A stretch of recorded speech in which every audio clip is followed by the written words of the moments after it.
evolução tecnológica da indústria, bem como a busca do consumidor por serviços inovadores, acaba por impulsionar no desenvolvimento e ampliação de novos produtos, como os biomateriais. Esses acabam por trazer alternativas em diversas áreas, como embalagens, alimentos, produção e de materiais em forma geral. Mas vocês sabem o que são biomateriais? Entendem seu funcionamento e importância? Qual a sua relação com a engenharia? Será uma tendência para o futuro? Hoje, buscaremos respostas para esses questionamentos. Eu sou Lourdes. E eu sou Caris, e esse é o Engenharia de Quê?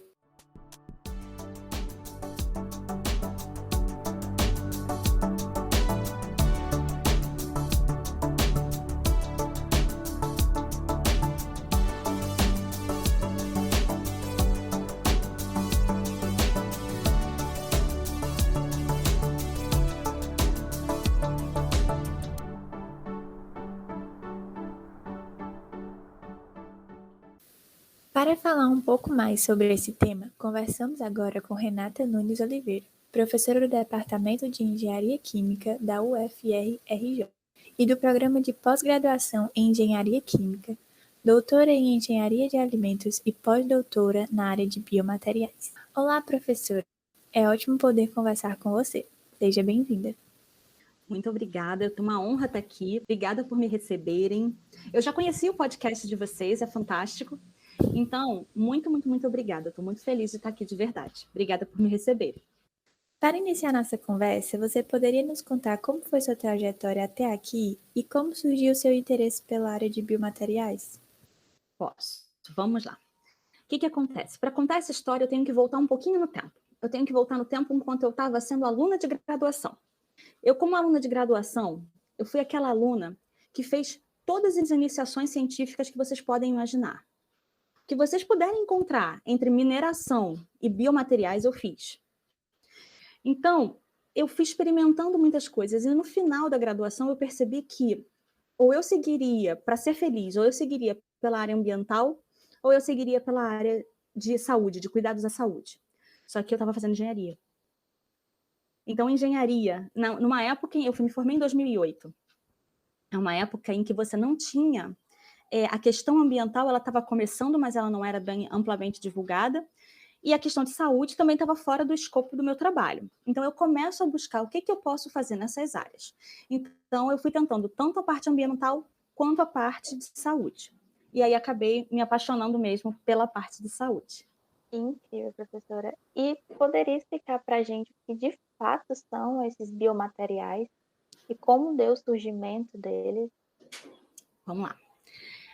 Olha só, biomateriais, num conceito geral, seria materiais aplicados ao corpo. Então, material que vai estar em contato com algum fluido biológico, seja sangue, seja saliva, algum material que vai estar em contato com fluido biológico. Mas, quando a gente pensa no conceito atual, já mudou muito. Porque esse conceito de um biomaterial é apenas um material em contato com fluido biológico, ele foi um conceito, e aí desculpem o termo, mas um conceito bem engessado inicialmente. Mas que com o tempo ele vai se adaptando, como toda ciência, né? A ciência ela vai se adaptando, ela vai se modelando conforme a realidade. O que acontece? Quando a gente começa a perceber que esse não é o conceito apenas, esse conceito de biomateriais não abraça tudo que existe para biomateriais.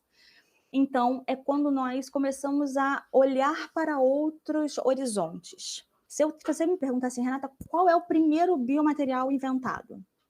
Depende. Os meus alunos detestam quando eu respondo depende, tá, gente? Mas a resposta é depende. Por quê? A gente tem relato dos egípcios que eles já utilizavam, por exemplo, tem algumas múmias em que faltava um dedinho e eles colocavam um dedinho de madeira amarrado ali. Esse dedinho tem uma função? Tem. O nosso pé tem uma função de equilíbrio.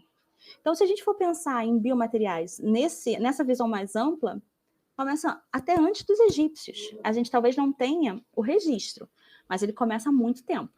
Como o conceito é muito mais da medicina, a medicina abraçando esse conceito, a gente aí vai falar 1940, 1950. É quando a gente tem isso bem estabelecido. E existem classificações para os tipos de biomateriais, onde a gente pode encontrá-los no nosso cotidiano? Vamos lá. São 2 perguntas, então vou nas 2 separadamente, tá? Vamos começar com quais são os tipos de biomateriais. De novo, visão antiga, visão clássica, vai ser a mesma classificação dos diferentes materiais para as diferentes áreas. Então, eu tenho metálicos, tenho cerâmicos, compósitos e poliméricos, ou plásticos. Posso classificar assim? Posso. Mas a classificação que mais se utiliza hoje em dia, principalmente por conta da aplicação em saúde, são os biomateriais bioinertes, bioativos, e aí dentro dos bioativos bioabsorvidos, né, ou biorreabsorvíveis. Nós temos também os biomiméticos, porque são aqueles que a gente, de novo, se a gente for olhar ao longo do tempo, o que a gente percebe, e aí eu estou falando da gente, pesquisadores em biomateriais, é que os melhores modelos que nós temos são os modelos que a natureza nos mostra. Não tem jeito. Então, cada vez mais nós estamos tentando nos aproximar do que a natureza produz. Essa é a ideia, mais ou menos. Onde é que a gente tem biomateriais no dia a dia e tão perto da gente? Quando, por exemplo, eu perco um dente, normalmente eu tenho muita gente colocando implante. Esse implante é um biomaterial. Lente de contato é biomaterial. Agulha de seringa, e eu espero que todos nós estejamos vacinados, agulha de seringa é um biomaterial. A seringa é um biomaterial, porque ela não pode ser tóxica ao nosso organismo.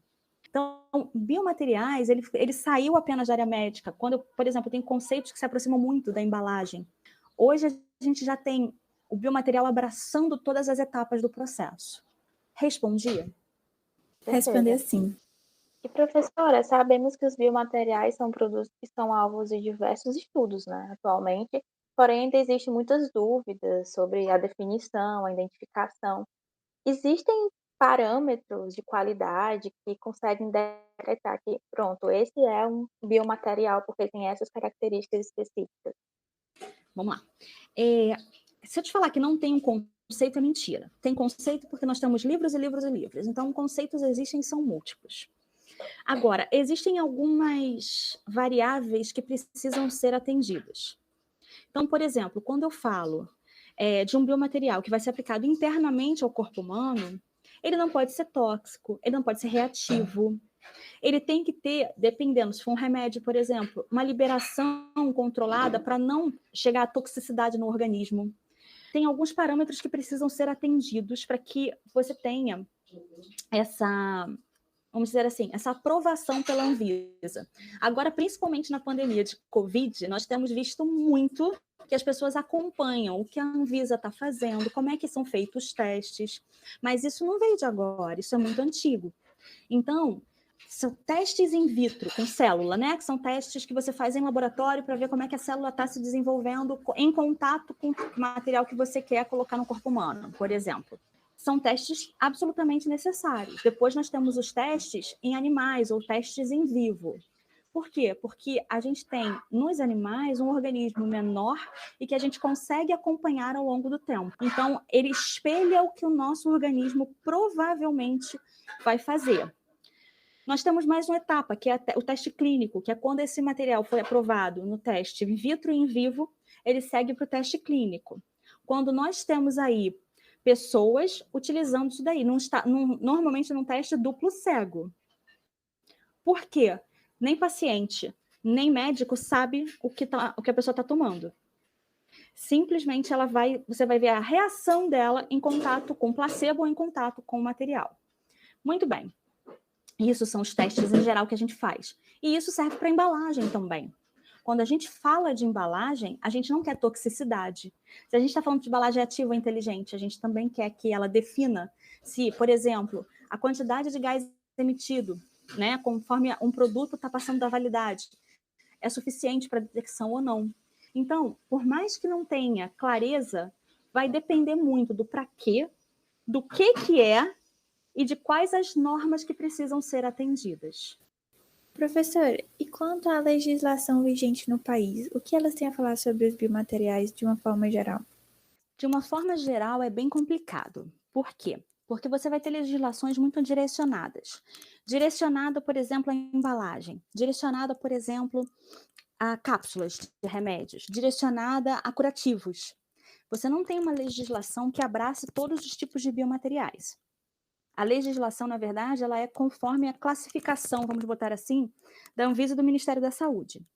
Mas algo que eu não falei na pergunta anterior, mas que eu preciso colocar é que seguir as boas práticas, né, o que a Anvisa disponibiliza para a gente como normatização e como regra de boas práticas é fundamental.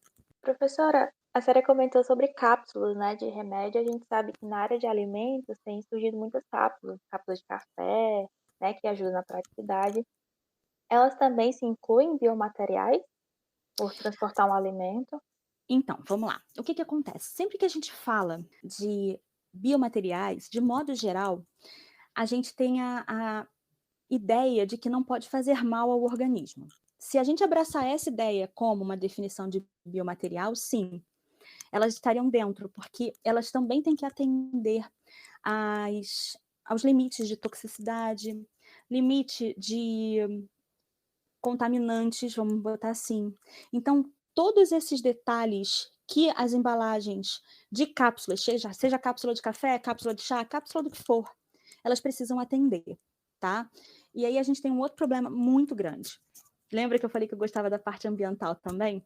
Que é a parte do reaproveitamento ou a destinação desses materiais. É o mesmo problema que a gente passou algum tempo atrás com a Tetra Pak. Sabe a caixinha de Tetra Pak?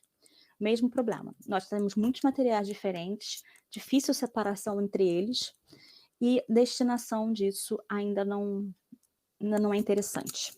Te respondi, Lourdes? Respondeu sim, perfeito. E já ligando com essa próxima pergunta, quais seriam os maiores desafios que a senhora enfrenta, né, no âmbito do trabalho, de pesquisa, em estudar, em estar envolvida com os biomateriais? Quais são os maiores desafios, as dificuldades de trabalhar com esses produtos? Olha, eu vou te falar que a dificuldade também a beleza do trabalho. Por quê? Vai ser fazer, mas Renata, mas como assim a dificuldade e a beleza do trabalho estão juntas?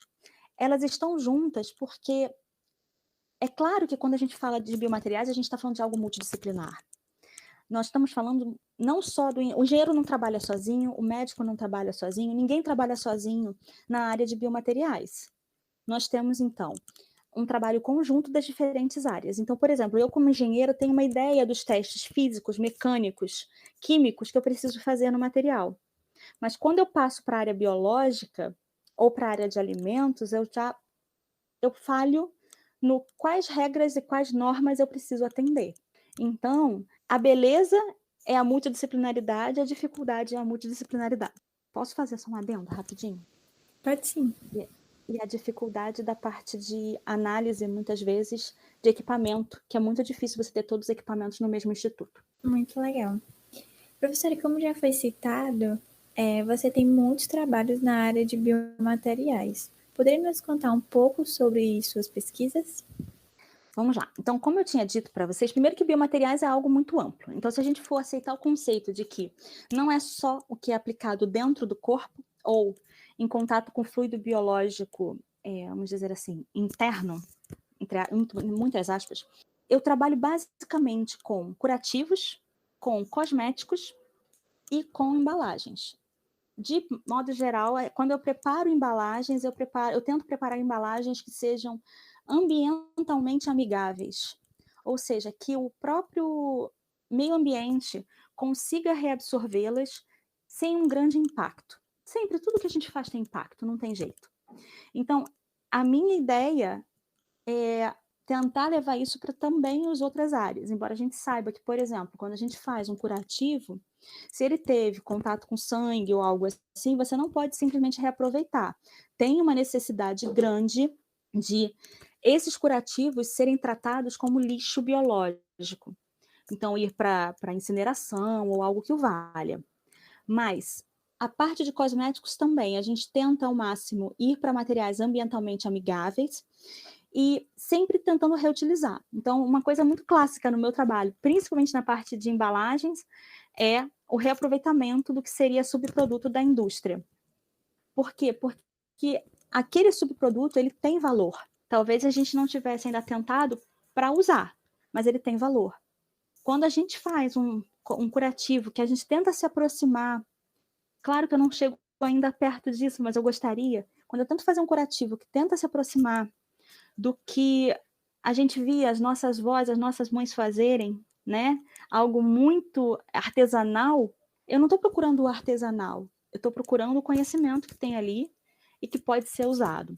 E que para o meio ambiente também vai ser muito bem alocado. Eu não sei se vocês sabem disso, é só um comentário rápido, mas eu tenho um amigo que ele morou em fazenda a vida inteira, né? E eu estou na zona rural do Rio de Janeiro.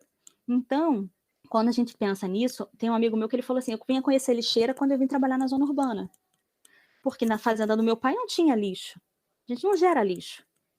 O que é resto de comida vira adubo, né? O que você tem em excesso, uma roupa mais vai ser refeita, vai ser, entre aspas, recauchutada, ela vai ser reutilizada. Não existe lixo. Então, a gente tenta se aproximar cada vez mais, porque tem um conhecimento muito grande que a gente precisa se reaproximar dele, fazer as pazes com ele. Com certeza. Muito interessante. Eu não tinha visualizado nessa perspectiva tão ambiental, né, do que é biomateriais, porque a gente acaba pensando que é uma coisa tão tecnológica, tão industrial, né, tão inovadora, mas a gente não relaciona que é algo tão impactante para o ambiente, né? A gente tem essa missão, né, de trazer algum benefício ao meio ambiente também. E professora, quando a gente fala desses biomateriais, ligamos diretamente à área de engenharia de materiais, né? Mas, ao mesmo tempo, falamos também de funcionalidade desses produtos, de sua aplicação em diversas áreas, como a embalagem, que também está inserida na área de alimentos. Eu queria saber se é possível que outras engenharias, que outras profissões consigam ter acesso a essas linhas de pesquisa, ou é muito restrito à área de engenharia de materiais ainda? Olha, então vamos lá. Quando a gente pensa nas outras profissões, quanto mais diferentes áreas puderem estar juntas, melhor fica. Essa, pelo menos, é a minha experiência. Por quê? Porque cada um agrega conhecimento. Então, muitas vezes, por exemplo, quando eu tenho uma aluna que ela veio trabalhar comigo no setor de cosméticos, então ela vai trazer para mim a ideia dela, mas eu não sabia, por exemplo, que essa aluna, ela já trabalha com isso, ela já faz isso no dia a dia dela. Então, quando ela me conta algumas coisas, eu falo, caramba, eu nunca pensei por esse lado. E é verdade, a gente precisa se atentar para isso. Então, cada pessoa, cada profissional, cada um que vem agregar no trabalho, né, vem se juntar ao grupo de pesquisa, agrega sempre alguma coisa. É sempre positivo. Professora, muito legal também saber que a gente vem vendo nos últimos anos como tem sido impactante e muita gente tem tentado viver um estilo de vida mais sustentável, mais menos impactante para o nosso planeta, enfim. E qual vai ser o futuro dos biomateriais na engenharia? Qual vai ser uma tendência? Vai crescer ainda mais? Eu espero que sim, mas eu vou te dizer que a gente vê futuro quando a gente vê, por exemplo, foi lançado, isso já faz algum tempo, uma intenção. Principalmente o que eu vi foi da Europa, mas eu não vou te falar que talvez não seja restrito a ela, que é a tendência de não utilização de plástico virgem até 2030. A Europa quer, a partir de 2030, o plástico que não é, o plástico que a gente chama de sintético. Não utilizar mais esse plástico sintético como virgem. Então, não produzir mais plástico virgem, a não ser que seja extremamente necessário, então tem algumas regras que são seguidas. E, além disso, você tem as ODS, que são os Objetivos para o Desenvolvimento Sustentável, que a ONU lançou. Para quê? Para atender exatamente a proposta da Agenda 2030. O que isso quer dizer? Isso quer dizer o que tem dentro dessas ODS. Dentro dessas ODS, você tem diferentes objetivos. São 17 objetivos. Mas um deles é bem-estar e saúde. Educação e qualidade é um outro objetivo. Vida na água. Então, esses objetivos, eles estão tentando abarcar todas as necessidades humanas que a gente consiga chegar nele com um desenvolvimento muito mais sustentável. Então, biomateriais vai ter que se adaptar a isso também. Renata, isso quer dizer que, por exemplo, os materiais biomiméticos, que eles vão mimetizar. Nós temos algumas, não é feito no Brasil ainda, eu estou falando dos Estados Unidos, mas nos Estados Unidos você já tem o desenvolvimento de próteses que elas estão ligadas aos nossos nervos por sensores, então ele já reage automaticamente. Se você distribui o peso para levantar e você tem, ao invés de uma perna original, uma perna mecânica, ela já levanta porque ela já sentiu o estímulo, os sensores já chegou até os eletrodos que estão conectados e ela já levanta.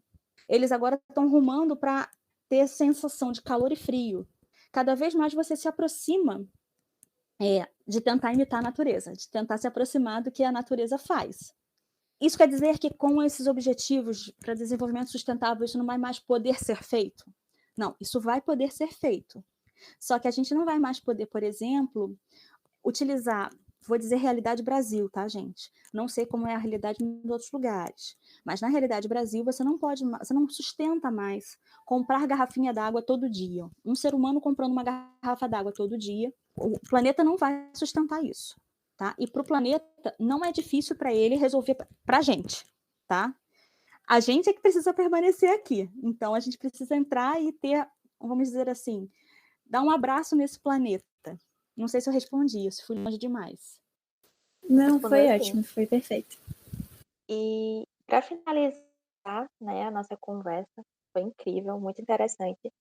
Gostaríamos de pedir para você deixar um recadinho para os nossos ouvintes que gostariam de trabalhar e que já estão estudando essa parte de biomateriais. Fique à vontade. Tá bem. Então, assim, eu só acho que eu diria isso para cada aluno meu. Por quê? Renata, você está sendo repetitiva? Não. Eu acho que eu realmente acredito nisso.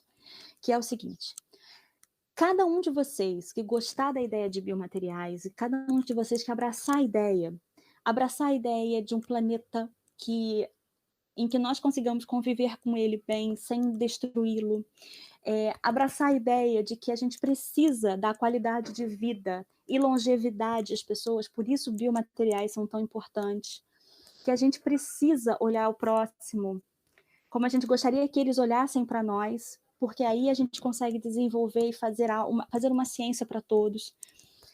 Que se essa ideia de biomateriais chegou até você, que você abrace, porque o caminho vai ser fácil. Gente, eu não sei vocês, mas eu acho que o caminho de todo mundo é sempre um desafio. Mas é um desafio muito bom. Isso é fato. E que se você não gosta da ideia de biomateriais, sem problema nenhum também. Mas que você goste sempre, e isso é sempre da ideia de conhecimento, tá? Então, para finalizar, eu vou fechar com uma frase do Paulo Freire, pelo menos atribuída a ele, que diz assim, ó: num país como o Brasil, manter a esperança viva é em si um ato revolucionário. Por quê? Mantenham a esperança. Mantenham a esperança no estudo, mantenham a esperança na saúde pública de qualidade, no ensino público de qualidade. Mantenham a esperança de aprendizado e de aprendizado constante por muito tempo. Porque assim, vocês vão ser brilhantes, vocês vão ter carreiras de muito sucesso, vocês podem ter certeza. E muito obrigada, eu fico muito feliz de estar aqui, agradeço muito a Caris, agradeço muito a Lourdes, vocês foram ótimas, muito obrigada por me receberem, obrigada aos ouvintes. A gente que agradece, professora, foi incrível.